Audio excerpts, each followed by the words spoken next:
hari ini aku mau buat sambal ganja ikan karang pedas khas Aceh. Bahan inti dari sambal ganja adalah belimbing wuluh. Nah, di sini aku menggunakan 7 buah belimbing wuluh, selanjutnya 3 siung bawang merah, beberapa lembar daun jeruk dan 1 batang serai ini untuk pengharum ya.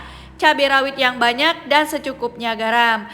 Ini ikan karangnya bakal digoreng dan disuir-suir. Nah, ini semua bahan-bahan yang sudah dipotong, digoreng, dan disuir-suir. Selanjutnya, ulek cabai rawit hingga bertekstur halus.